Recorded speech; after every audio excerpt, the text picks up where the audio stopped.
ہجری میں حضور اقدس صلی اللہ علیہ وآلہ وسلم عمرے کے ارادے سے مکہ تشریف لے جا رہے تھے۔ کفار مکہ کو اس کی خبر ہوئی اور وہ اس خبر کو اپنی ذلت سمجھے، اس لیے مزاحمت کی اور حدیبیہ میں آپ کو رکنا پڑا۔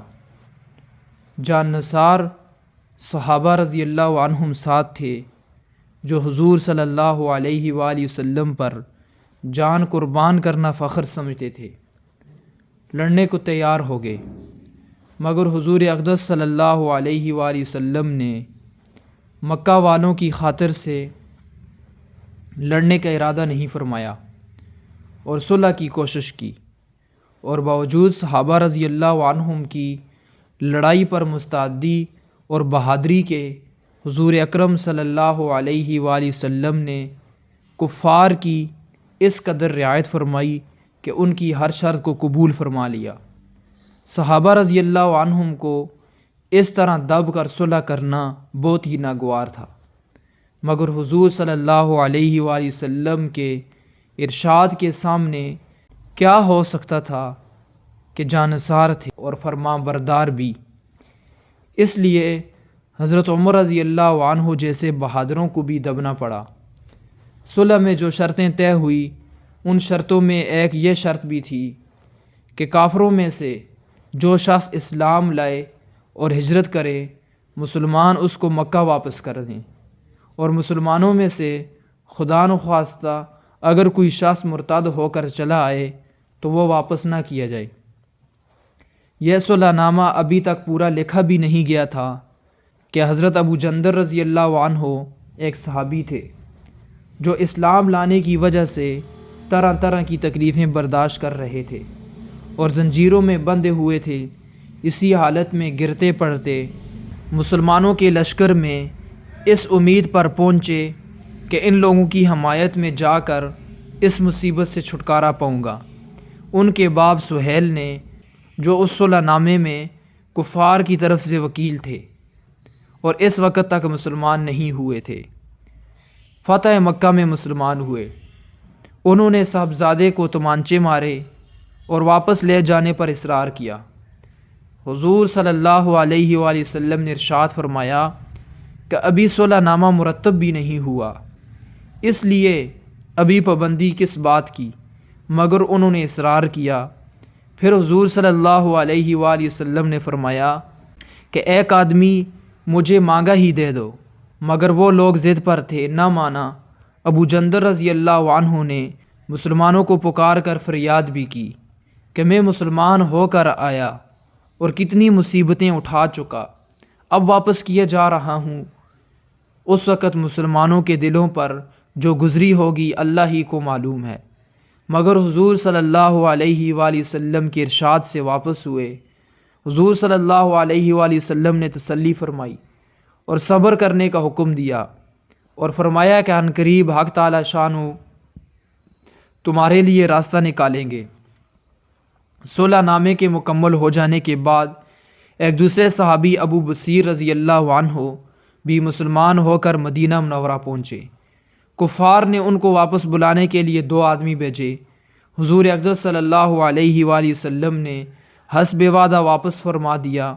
ابو بصیر رضی اللہ عنہ نے عرض بھی کیا کہ یا رسول اللہ، میں مسلمان ہو کر آیا، آپ مجھے کفار کے پنجے میں پھر بھیجتے ہیں۔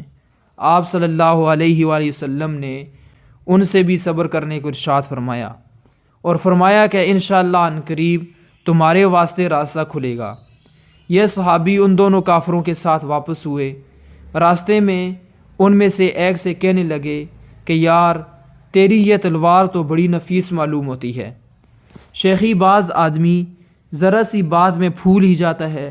وہ نیام سے تلوار نکال کر کہنے لگا کہ ہاں، میں نے بہت سے لوگوں پر اس کا تجربہ کیا ہے۔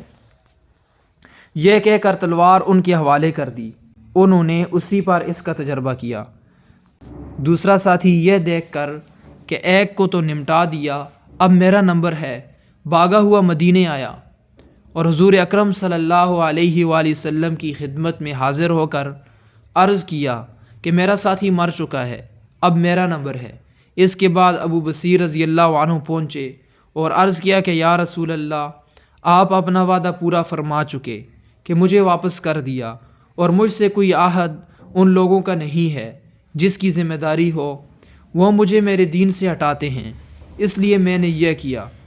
حضور صلی اللہ علیہ وآلہ وسلم نے فرمایا کہ لڑائی بھڑکانے والا ہے، کاش کوئی اس کا معین و مددگار ہوتا۔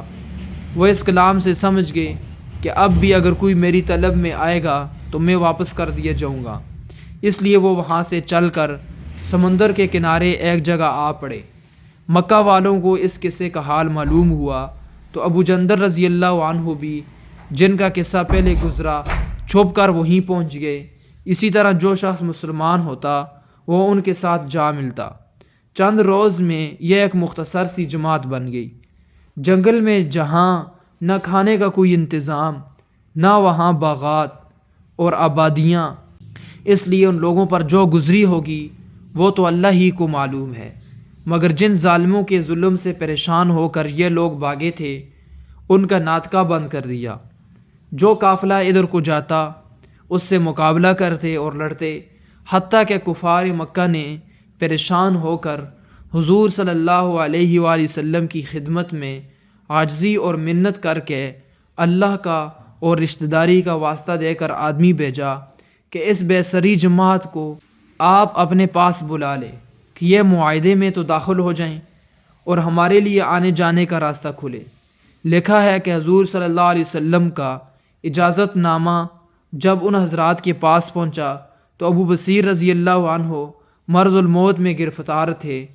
حضور صلی اللہ علیہ وآلہ وسلم کا والا نامہ خط مبارک ہاتھ میں تھا کہ اسی حالت میں انتقال فرمایا رضی اللہ عنہ و ارضاہ۔